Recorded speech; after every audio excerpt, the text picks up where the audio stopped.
ഉമ്മൻചാണ്ടിക്കെതിരെ രമേശ് ചെന്നിത്തല ഹൈക്കമാൻഡിനെ സമീപിച്ചു. അഴിമതിക്കാരും ജനപിന്തുണ ഇല്ലാത്തവരുമാണ് തോറ്റതെന്ന് രമേശ് ചെന്നിത്തല ഹൈക്കമാൻഡിനെ അറിയിച്ചു. ആരും ആരെയും തോൽപ്പിക്കാൻ ശ്രമിച്ചില്ലെന്നും ചെന്നിത്തല അറിയിച്ചതോടെ കോൺഗ്രസിലെ ചേരിപ്പോര പുതിയ തലത്തിലേക്ക് മാറിയിരിക്കുകയാണ്. വിവരങ്ങളുമായി സന്തോഷ് സലിംഗ് ചേർന്നുണ്ട്. സലിംഗ്, പ്രശ്നങ്ങൾ അവസാനിക്കുന്നില്ല എന്ന സൂചനയുമായാണ് ഇപ്പോൾ ചെന്നിത്തല ഹൈക്കമാൻഡിനെ സമീപിച്ചിരിക്കുന്നത്. വിവരങ്ങൾ എങ്ങനെയാണ്?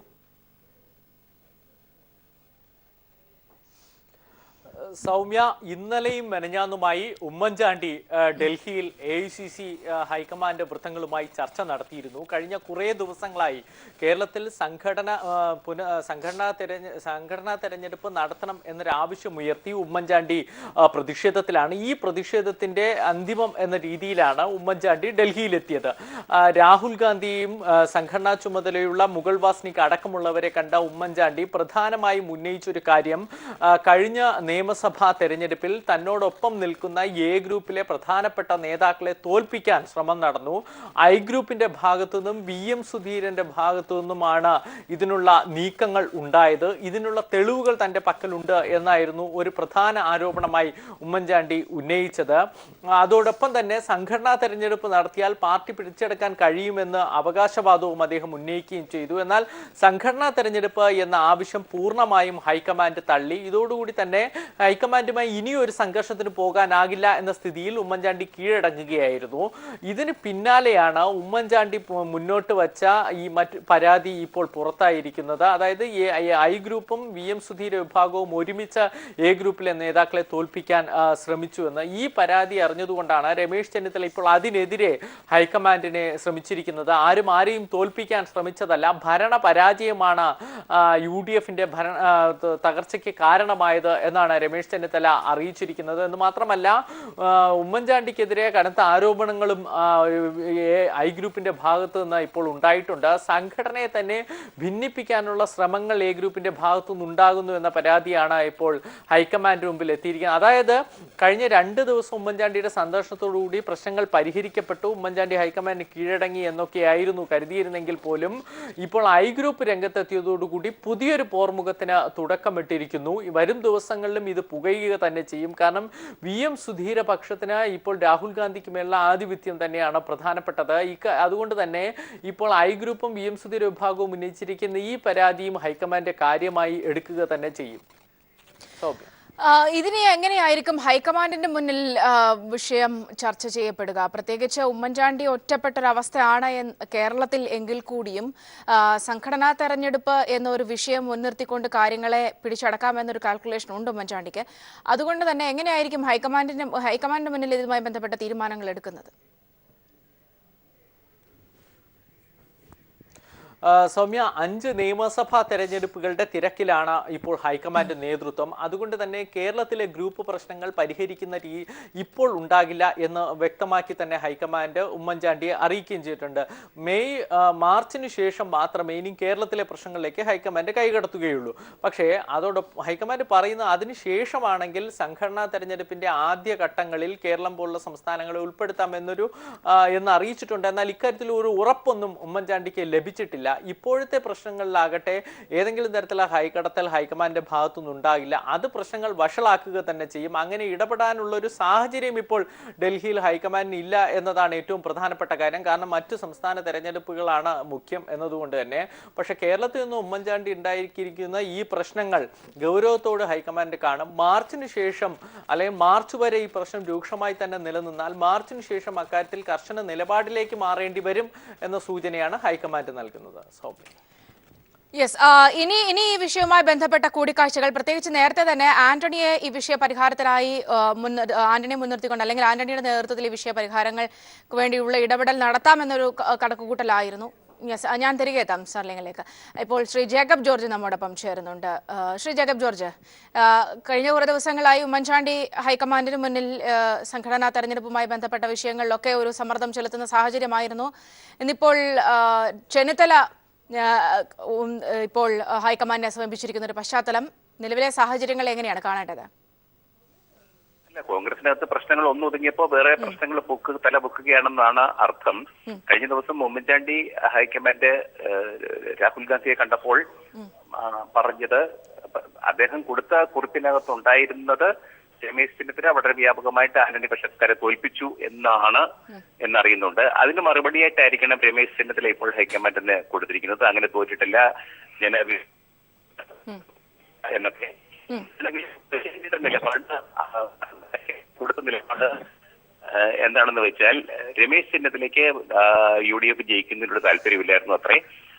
ജയിച്ചാൽ അതിൽ മുഖ്യമന്ത്രിയാവുന്നത് വീണ്ടും ഉമ്മൻചാണ്ടിയാവും. അത് അദ്ദേഹത്തിന് കഴിയുമായിരുന്നില്ല. ഇപ്പോൾ സ്വാഭാവികമായിട്ടും രമേശ് ചെന്നിത്തലയുടെ ഇംഗിതത്തിനത്ര UDF പരാജയപ്പെട്ടു രമേശ് ചെന്നിത്തലയ്ക്ക് പ്രതിപക്ഷ നേതാവാകാൻ കഴിഞ്ഞു.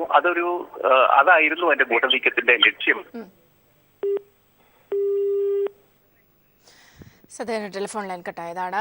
തിരികെ സന്തോഷ് സർലിംഗിലേക്ക് ഞങ്ങളുടെ റിപ്പോർട്ടറിലേക്ക് ഒരിക്കൽ കൂടി. ഇവിടെ ശ്രീ ജേക്കബ് ജോർജ് സൂചിപ്പിച്ചതുപോലെ തന്നെ സർലിംഗ്, ഒരു സുപ്രധാനമായ ഒരു വിഷയം, ഇവിടെ സംഘടനാ തെരഞ്ഞെടുപ്പ് നടത്തിയാൽ പ്രശ്നങ്ങൾ തീരും എന്നൊരു നിലപാടിലേക്ക് പോലും ഹൈക്കമാൻഡ് എത്തുകയാണെങ്കിൽ കൂടിയും ഈ ഗ്രൂപ്പ് വിഷയം വലിയ രീതിയിൽ തിരിച്ചടിയാകും അല്ലെങ്കിൽ തിരിഞ്ഞുകുത്തും എന്ന ഒരു സൂചന കൂടി ചെന്നിത്തലയുടെ ഇന്നത്തെ ഈ പരാമർശങ്ങൾ നൽകുന്നില്ലേ? പ്രത്യേകിച്ച് ഉമ്മൻചാണ്ടിയുടെ ആരോപണം ഇതുതന്നെ ആയിരുന്നു, തോൽപ്പിക്കാനുള്ള ശ്രമം നടന്നു എന്നതടക്കമുള്ള കാര്യങ്ങൾ. അവിടെ ഉമ്മൻചാണ്ടിയുടെ ഭരണത്തെ നിലനിർത്തിക്കൊണ്ടുള്ള ആരോപണങ്ങൾ തന്നെയാണ് ചെന്നിത്തല ഇന്ന് ഹൈക്കമാൻഡിന് മുന്നിൽ വെച്ചിട്ടുള്ളത്. സാറേ സൗമ്യ, ഇക്കാര്യത്തിൽ ഐ ഗ്രൂപ്പ് ഒരു തന്ത്രപരമായ നീക്കമാണ് നടത്തുന്നത്. ഹൈക്കമാൻഡിൽ ഐ ഗ്രൂപ്പിനുള്ള ഒരു സ്വാധീനം, ഉമ്മൻചാണ്ടിക്കുമുള്ള സ്വാധീനം വളരെയേറെ കുറഞ്ഞിട്ടുണ്ട്. പ്രത്യേകിച്ച് ഉമ്മൻചാണ്ടി തന്നെയാണ് അതിന് കാരണക്കാരൻ. നേരത്തെയുള്ള സംഘർഷങ്ങളിലെല്ലാം രാഹുൽ ഗാന്ധിയെ പ്രത്യക്ഷത്തിൽ നിർത്തിയിട്ടായിരുന്നു ഉമ്മൻചാണ്ടി ഈ പ്രതിഷേധം നടത്തിയത്. രാഹുൽ ഗാന്ധി വിളിച്ച യോഗങ്ങളിലൊക്കെ മാറിയിരുന്നു. ആ അതൃപ്തി കൃത്യമായി തന്നെ ഹൈക്കമാൻഡിലുണ്ട്. അത് തങ്ങൾക്ക് അനുകൂലമാകാൻ കഴിയുമോ എന്നാണ് ഇപ്പോൾ രമേശ് ചെന്നിത്തലയും ഐ ഗ്രൂപ്പും ശ്രമിക്കുന്നത്. VM സുധീരന്റെ കൂടി ഒരു പിന്തുണ ഇക്കാര്യത്തിൽ ഉണ്ടായിട്ടുണ്ട്. അത് അങ്ങനെ ഹൈക്കമാൻഡിന് മുമ്പിൽ നിന്നും പൂർണ്ണമായും ഉമ്മൻചാണ്ടിയെ തുടച്ചു നീക്കാനുള്ള ഒരു ശ്രമം. ഉമ്മൻചാണ്ടി ആകട്ടെ ഇപ്പോൾ നടത്തുന്നത് സംസ്ഥാന നേതൃസ്ഥാനങ്ങൾ താൻ ഉണ്ടാകില്ല എന്ന് അദ്ദേഹം ഡൽഹിയിൽ നടത്തിയ വാർത്താ സമ്മേളനത്തിൽ അറിയിച്ചു. പകരം ഡൽഹി കേന്ദ്രീകരിച്ചുള്ള പ്രവർത്തനങ്ങൾ കൂടുതൽ നടത്താനുള്ള ഒരു ശ്രമം ആരംഭിച്ചിട്ടുണ്ട്. കഴിഞ്ഞ ദിവസം നടത്തിയ വാർത്താ സമ്മേളനത്തിൽ പോലും ഡൽഹിയിൽ സ്വാധീനമുള്ള PC ചാക്കോയാണ് ഒപ്പം നിർത്തിയത്. അങ്ങനെ ഡൽഹിയിലുള്ള ഗ്രൂപ്പുകളെ ഒപ്പം നിർത്തി ഒരു കളി ആരംഭിക്കാനുള്ള ഒരു ശ്രമം ഉമ്മൻചാണ്ടി തുടക്കമിടുന്നുണ്ട്. അത് കണ്ടുകൊണ്ടാണ് ഇപ്പോൾ കേരളത്തിൽ പ്രശ്നങ്ങൾ ഉമ്മൻചാണ്ടി തുടക്കമിട്ടിട്ടാണ് ഡൽഹിയിലേക്ക് വന്നിരിക്കുന്നത്. ടെലിഫോൺ ലൈൻ ചേരുന്നുണ്ട്. ശ്രീ ഭാസ്കരേന്ദ്ര ബാബു, നേരത്തെ നമ്മൾ കണ്ടിട്ടുള്ളതാണ് ഈ വിധത്തിൽ ഹൈക്കമാൻഡ് മുന്നിലേക്ക് കാര്യങ്ങൾ കൊണ്ടുചെല്ലാനുള്ള ഇരു ഗ്രൂപ്പുകളുടെയും ഒരു തിടുക്കം അല്ലെങ്കിൽ അങ്ങനെയുള്ള നീക്കങ്ങൾ നമ്മൾ മുമ്പും കണ്ടിട്ടുള്ളതാണ്. ഈ ഒരു പശ്ചാത്തലത്തിലാണ് ഉമ്മൻചാണ്ടിക്കുള്ള മറുപടി എന്നോണം തന്നെ ആരും ആരെയും തോൽപ്പിക്കാറില്ല, തോറ്റത് ജനപിന്തുണ കുറഞ്ഞത് കൊണ്ടും അഴിമതി കൊണ്ടും ഒക്കെയാണ് എന്ന് കൂടി ചെന്നിത്തല പറയുന്നത് ഏറ്റവും ഒടുവിലായി. ശ്രീ ഭാസ്കരേന്ദ്ര ബാബു, അല്ലാതെ ഹൈക്കമാൻഡിൽ പോയിട്ട് ഉമ്മൻചാണ്ടിക്ക് കാര്യമായൊരു പിന്തുണയൊന്നും ലഭിച്ചില്ല. അദ്ദേഹത്തിന് കേരളത്തിലെ കോൺഗ്രസുകാരുടെ വലിയ സ്വാധീനമാണ്, പിന്തുണയാണ് എന്നൊക്കെ പറഞ്ഞെങ്കിലും ആവർത്തിച്ച് ഹൈക്കമാൻഡ് അദ്ദേഹത്തിന്റെ നിലപാടിനോട് വിയോജിപ്പ് പുലർത്തുകയാണ് ചെയ്യുന്നത്. ഏറ്റവും സീനിയറായ AK ആന്റണി തന്നെ പറഞ്ഞത് ഈ ഉമ്മൻചാണ്ടിയെ പോലുള്ള നേതാക്കളുടെ കാൽച്ചുവട്ടിൽ നിന്ന് മണ്ണൊലിച്ചു പോയിരിക്കുന്നു എന്ന യാഥാർത്ഥ്യം കാണണമെന്നാണ്. സത്യത്തിൽ തോൽവിക്ക് കാരണം അഴിമതിയും അതിനോടനുബന്ധിച്ച പ്രവർത്തനങ്ങളുമാണ് എന്ന് ചെന്നിത്തല ഇപ്പോൾ ഹൈക്കമാൻഡിനെ ധരിപ്പിച്ചിട്ടുണ്ട്. അതവർക്ക് അറിയാത്തൊരു കാര്യമല്ല. സത്യത്തിൽ തോറ്റുപോയ ഒരു സമയത്ത് 22 സീറ്റായി ചുരുങ്ങുന്ന സമയത്ത് ഒരു ആത്മപരിശോധന നടത്തി അതുമായി ബന്ധിപ്പിച്ച് നടപടികളിലേക്ക് നീങ്ങി കോൺഗ്രസ് മുന്നോട്ട് പോയിരുന്നുവെങ്കിൽ കോൺഗ്രസിന് അതിന്റെ നഷ്ടപ്രതീക്ഷായ അല്ലെങ്കിൽ വിശ്വാസരാഹിത്യത്തിൽ നിന്നുള്ള മുക്തി ഒക്കെ കഴിയുമായിരുന്നു കേരളത്തിൽ. അതിനു പകരം അതേ നേതാക്കളെ വെച്ച്, ഏത് നേതാക്കളുടെ ദുഷ്ചെയ്തികളാണോ ആ പാർട്ടിയെ ഈ നിലവാരത്തിൽ എത്തിച്ചത്, അതേ നേതാക്കളെ വെച്ചുകൊണ്ട് തന്നെ അത് അതിജീവിക്കാമെന്നുള്ള വ്യാമോഹമാണ് കോൺഗ്രസ് പുലർത്തിയത്. ആ വ്യാമോഹത്തിനേറ്റ തിരിച്ചടി തന്നെയാണ് കോൺഗ്രസിന് അവർ തന്നെ പറയുന്നത് മാതിരി ഒരു നല്ല പ്രക്ഷോഭം പോലും നടത്താൻ കഴിയാത്ത അവസ്ഥ കേരളത്തിൽ സംജാതമായിരിക്കുന്നത്. ഇപ്പോഴെങ്കിലും ചില യാഥാർത്ഥ്യങ്ങളെങ്കിലും ഏറ്റുപറയാൻ രമേശ് ചെന്നിത്തല ശ്രമിക്കുന്നത് നല്ല കാര്യമാണ്. അത് മുന്നേ പറഞ്ഞിരുന്നെങ്കിൽ ഒരുപക്ഷെ പ്രസ്ഥാനത്തെ തന്നെ അവർക്ക് രക്ഷിക്കാൻ കഴിയുമായിരുന്നേനെ. ഏതായാലും ഒരിക്കലും ചെയ്യാതിരിക്കുന്നതിനേക്കാൾ ഭേദം കുറച്ച് വൈകിയാണെങ്കിലും അത് ചെയ്യുന്നത് നല്ലത് എന്ന് മാത്രമേ ഇതേ സംബന്ധിച്ച് പറയാനുള്ളൂ.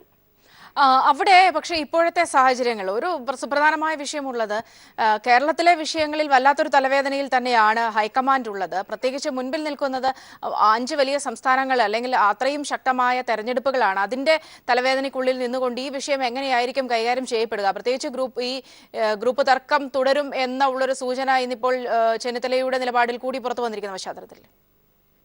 അല്ല, അതിനകത്ത് നാം മനസ്സിലാക്കുന്നത് പോലെയാണെങ്കിൽ ഹൈക്കമാൻഡിന് ഇപ്പോൾ അനഭിമതനായിരിക്കുന്ന നേതാവ് ഉമ്മൻചാണ്ടിയാണ്. ഉമ്മൻചാണ്ടിക്ക് അത് അംഗീകരിക്കാനുള്ള വൈഷമ്യമുണ്ട്.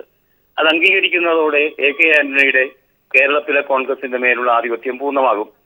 അത്തരം ഒരു ആധിപത്യം AK ആന്റണി, സുധീരൻ തുടങ്ങിയ നേതാക്കളെ കൊണ്ട് കേരളത്തെ റീഗെയിൻ ചെയ്യുക എന്ന കാഴ്ചപ്പാടാണ്, കോൺഗ്രസിനെ നിലനിർത്തിയെങ്കിലും എടുക്കുക എന്ന കാഴ്ചപ്പാടാണ് ഹൈക്കമാൻഡിന്. ഉമ്മൻചാണ്ടിയെ സംബന്ധിച്ചിടത്തോളം, ഹൈക്കമാൻഡിനെ സംബന്ധിച്ചിടത്തോളം ഉമ്മൻചാണ്ടി ഒരു വലിയ ബാധ്യതയായി തീർന്നിട്ടുണ്ട് കേരളത്തിൽ. ആ തർക്കം മാത്രമാണ് ഇപ്പോൾ നടക്കുന്നത്. 5 സംസ്ഥാനങ്ങളിലെ തെരഞ്ഞെടുപ്പ് സൗമ്യ പറയുന്നത് മാതിരി അതതിന്റെ വഴിക്ക് വിടുക. കേരളത്തെ സംബന്ധിച്ച് ഹൈക്കമാൻഡിനുള്ള ഒരു ഉറച്ച നിലപാട് ഏതായാലും ഉമ്മൻചാണ്ടിയെ ഒഴിവാക്കുക എന്ന് തന്നെയാണ്. ഉമ്മൻചാണ്ടിക്ക് ലഭ്യമായ സാഹചര്യങ്ങളിൽ നിന്നുകൊണ്ട് തന്റെ ശിഷ്ടകാലം കോൺഗ്രസിൽ കഴിക്കാം എന്നല്ലാതെ അദ്ദേഹത്തിന് പഴയ അപ്രമാദിത്വം നിറഞ്ഞ ഒരു നേതൃപദവിയിലേക്ക് ഏകശാസന സ്വഭാവത്തോടു കൂടിയ നേതാവ് എന്ന നിലയ്ക്ക് ഇനിയും ഒരിക്കൽ കൂടി വരാൻ കഴിയും എന്ന് പ്രതീക്ഷിക്കാൻ വയ്യ. ആന്റണിയും സുധീരനും അദ്ദേഹത്തെ അത് അനുവദിക്കാനും പോകുന്നില്ല എന്നാണ്. ശ്രീ ജോസഫ് വാഴക്കൻ നമ്മോടൊപ്പം ടെലിഫോൺ ലൈൻ ചെയ്യുന്നുണ്ട്. ശ്രീ ജോസഫ് വാഴക്കൻ, ഒരു പരാതിയായാണ് ഇപ്പോൾ ഇങ്ങനെ ചെന്നിത്തല ഈ ഒരു വിഷയം ഹൈക്കമാൻഡിനെ അറിയിച്ചിട്ടുള്ളത്. നേരത്തെ ഉമ്മൻചാണ്ടി നൽകിയിരുന്ന പരാതിയിൽ പറഞ്ഞിട്ടുള്ള കാര്യങ്ങൾ, അതായത് മനഃപൂർവ്വം തോൽപ്പിക്കാനായി ശ്രമം നടന്നു എന്നതടക്കമുള്ള കാര്യങ്ങൾക്കുള്ള മറുപടി എന്ന രീതിയിലാണ് ഇപ്പോൾ ഐ ഗ്രൂപ്പ് ഇങ്ങനെ ഒരു നിലപാട് എടുത്തിരിക്കുന്നത്. ഈ ഒരു സാഹചര്യത്തിൽ എന്താണ് പറയാനുള്ളത്? ഞാൻ അതാ ചോദിക്കുന്നത്. ഇന്നലെ ഒരു ഓൺലൈൻ പത്രം, അവർക്ക് പിന്നെ എന്തും ചുട്ട കോഴിയെ പറപ്പിക്കുന്നവരാണ് ഓൺലൈൻ പത്രക്കാര്. അവരിന്നലെ ഏതാണ്ട് ഒരു കള്ളക്കഥ ഇറക്കി എന്താ 1 കോടി രൂപ വെച്ച് ഓരോരുത്തരെ തോൽപ്പിക്കാൻ നിർത്തി. എന്തൊക്കെ കഥകളൊക്കെയാ അതൊക്കെ ഓരോ പ്ലോട്ടുകളാ. ഇതൊന്നും ഈ നാട്ടിൽ ചെലവാകുന്ന കാര്യമല്ല. ഉമ്മൻചാണ്ടിന്റെ രമേശിനെതിലൊക്കെ ആയിട്ട് നല്ല മാനസിക ബന്ധവും നല്ല അടുപ്പമുള്ളവരാണ്. ഉമ്മൻചാണ്ടി ഈ കാര്യം പറയാൻ ഏറ്റവും ഒടുവിൽ രാഷ്ട്രീയ സമിതിയിൽ വരെ കണ്ടിരുന്നല്ലോ ശ്രീ ജോസഫ് വാഴക്കൻ. അതൊക്കെ നല്ല ബന്ധം. എന്താ രാഷ്ട്രീയകാര്യ സമിതിയിൽ എന്താ പ്രശ്നം ഉണ്ടായത്? ഉമ്മൻചാണ്ടിയായിട്ട് ഞങ്ങൾ ആർക്കാ പ്രശ്നം ഉണ്ടായിട്ടുള്ളത്? രമേശ് ചെന്നിത്തലയായിട്ട് ബന്ധപ്പെട്ട ആരെങ്കിലും എന്തെങ്കിലും പറഞ്ഞിട്ടുണ്ടോ? ഇവിടെ തുടർച്ചയായി താങ്കളുടെ നേതാക്കൾ തന്നെയല്ലേ തുടർച്ചയായി ഈ വിധത്തിൽ ഹൈക്കമാൻഡിൽ പരാതി അറിയിക്കുകയും വിഷയം അറിയിക്കുകയും ആന്റണി പോലും സൂചിപ്പിച്ചതല്ലേ കേരളത്തിലെ വിഷയങ്ങൾ. എന്തിന് പ്രത്യക്ഷത്തിൽ എത്രയോ നേതാക്കൾ ഈ വിഷയവുമായി ബന്ധപ്പെട്ടൊക്കെ തന്നെയും കാര്യങ്ങൾ വ്യക്തമാക്കിയിട്ടുള്ളതാണ്. പരസ്പര തർക്കങ്ങളിലേക്ക് കാര്യങ്ങൾ പോയതാണ്. ഇതൊക്കെ ഈ അടുത്ത ദിവസങ്ങളിലായി നമ്മൾ കണ്ട കാര്യങ്ങളല്ലേ. അതിന്റെ അകത്ത് രമേശ് ചെന്നിത്തലയ്ക്ക് എന്ത് ബന്ധം? AK ആന്റണിക്കോ PJ കുര്യനോ അല്ല വേറെ ഏതെങ്കിലും നേതാവോ ഏതെങ്കിലും അഭിപ്രായം പറഞ്ഞെങ്കിൽ അതിന്റെ അകത്ത് രമേശ് ചെന്നിത്തലയ്ക്ക് എന്ത് കാര്യം? ഇതൊക്കെ വെറുതെ ഉണ്ടാക്കുന്ന. ഇപ്പോ ഉമ്മൻചാണ്ടിയും രമേശ് ചെന്നിത്തലയുമായി ഒക്കെ നല്ല ബന്ധത്തിൽ കൊണ്ടുപോകുമ്പോൾ അവിടെയും കൂടി ഒരു സ്പ്ലിറ്റ് ഉണ്ടാക്കാനായിട്ട് ആരൊക്കെയോ മനഃപൂർവ്വം ഈ ഓൺലൈൻ പത്രത്തിൽ കൂടെ ഒരു കഥ ഇറക്കി പിറ്റേ ദിവസം നിങ്ങൾ ഇത് ചർച്ചയായിട്ട് വെച്ചിരിക്കുന്നു എന്നുള്ളതല്ലാതെ ഇങ്ങനെ ഒന്നുമല്ല. ഡൽഹിയിലൊക്കെ പോയി വളരെ പ്രധാനപ്പെട്ട കാര്യങ്ങളൊക്കെ സംസാരിക്കാനാണ് ഉമ്മൻചാണ്ടി പോയത്. അതായത് പുനഃസംഘടന നടത്തണമെന്നത് ഉമ്മൻചാണ്ടിയുടെ ആവശ്യമായിരുന്നു. ഇതുമായി ബന്ധപ്പെട്ട കാര്യങ്ങളൊക്കെ ഹൈക്കമാൻഡിനെ അറിയിച്ചിരുന്നു. പക്ഷേ പൂർണ്ണമായും അനുഭാവപൂർവമായ ഒരു നിലപാട് ഹൈക്കമാൻഡിൽ നിന്നും ഉമ്മൻചാണ്ടിക്ക് ലഭിച്ചിട്ടില്ല. ഇതൊക്കെ ചർച്ച ചെയ്യപ്പെട്ട വിഷയമാണ്. ഈ ഒരു പശ്ചാത്തലത്തിൽ കൂടിയാണ് ചെന്നിത്തല ഇങ്ങനെ ചില കാര്യങ്ങൾ കൂടി മുന്നോട്ട് വെക്കുന്നത്. ചെന്നിത്തല എവിടെ അറിയിച്ചു എന്നാ പറയുന്നത്? പരാതിയായി ഹൈക്കമാൻഡിനെ അറിയിച്ചിട്ടുണ്ട്. ഹൈക്കമാൻഡിനെ അറിയിച്ചെന്ന് ആര് പറഞ്ഞു? എവിടെ പറഞ്ഞു? ഹൈക്കമാൻഡിനെ ഏത് രൂപത്തിൽ അറിയിച്ചു? ഉമ്മൻചാണ്ടി ഇന്നലെ പോയിട്ട് വന്നേ ഉള്ളൂ. വാർത്തകളല്ലേ കാര്യങ്ങൾ, ഇത് വാർത്തകളല്ലേ കാര്യം. എവിടെ? ഏത് വാർത്ത? ഏത് സോഴ്സിൽ നിന്ന്? വിശ്വസിക്കാൻ കൊള്ളാവുന്ന ഏതെങ്കിലും ഒരു മീഡിയയിലാണോ ഇത് വന്നിരിക്കുന്നത്? അങ്ങനെയുള്ള വാർത്തയ്ക്ക് എന്തിനു ഞങ്ങൾ പ്രതികരിക്കുന്നത്? ഇതൊക്കെ നമ്മളിവിടെ കണ്ടതാണ്. രാഹുൽ ഗാന്ധിയെ പോലെയുള്ള മുതിർന്ന നേതാവ് പോലും പങ്കെടുക്കുന്ന വലിയ സുപ്രധാനമായ ധർണകളിൽ നിന്നൊക്കെ ഉമ്മൻചാണ്ടി മാറി നിൽക്കുന്നത് അടക്കം അദ്ദേഹം പല തവണയും അദ്ദേഹത്തിന്റെ അതൃപ്തി അറിയിച്ചിട്ടുള്ളതാണ്. മാധ്യമങ്ങൾക്ക് മുന്നിൽ വന്നുവരെയും പരോക്ഷമായിട്ടൊക്കെ ആയാൽ തന്നെയും അദ്ദേഹത്തിന്റെ അതൃപ്തി അറിയിച്ചിട്ടുള്ളതാണ്. ഇതൊക്കെ പച്ചപരമാർത്ഥമല്ലേ? ഇതിപ്പോൾ ഇതിനെ ഇങ്ങനെ ന്യായീകരിച്ചിട്ട് കാര്യമുണ്ടോ ശ്രീ ജോസഫ് വാഴക്കൻ? ഉമ്മൻചാണ്ടിക്ക് അതൃപ്തി ഇല്ല എന്ന് ഞാൻ പറഞ്ഞില്ല. ഉമ്മൻചാണ്ടിക്ക് ചില കാര്യങ്ങൾ അഭിപ്രായം ഉണ്ടായിരുന്നു. അദ്ദേഹത്തിന്റെ അഭിപ്രായങ്ങൾ അനുസരിച്ചല്ല ചില കാര്യങ്ങൾ ഉണ്ടായതെന്ന് അദ്ദേഹത്തിന്, അല്ലെങ്കിൽ ചില കാര്യങ്ങൾ അഭിപ്രായം അനുസരിച്ച് നടക്കുന്നില്ല എന്ന് തോന്നിയിട്ടുണ്ടാവും. ആ കാര്യങ്ങൾ അദ്ദേഹം ഡൽഹിയിൽ പറഞ്ഞിട്ടുണ്ടാകും. അതിനൊന്നും ഒരു തെറ്റുള്ള ആ കാര്യമൊന്നുമല്ല. ഏത് കാര്യങ്ങളിൽ പാർട്ടിയിലും ഉൾപ്പെട്ടത് ഈ വിഷയമാണ്. തോൽപ്പിച്ചത് തന്നെ ഇതിനു ചിലർ മുമ്പ് തോൽപ്പിക്കുകയായിരുന്നു എന്നതടക്കമുള്ള കാര്യങ്ങളാണ് അദ്ദേഹം പറഞ്ഞത്. അതിന്റെ മറുപടിയാണ് ഇപ്പോൾ ചെന്നിത്തല അതൊരു പുതിയ ഊഹിക്കാവുന്നതല്ലേ? ഇതൊക്കെ ഉണ്ടാക്കിയെടുക്കുന്ന ആളുകളുടെ ബുദ്ധി ഞാൻ സമ്മതിച്ചിരിക്കുകയാണ്. യെസ് യെസ് വളരെ വളരെ നന്ദി ശ്രീ ജോസഫ് വാഴക്കൻ ഏതായാലും ഈ അവസരത്തിൽ ഞങ്ങളോട് പ്രതികരിച്ചതിന്.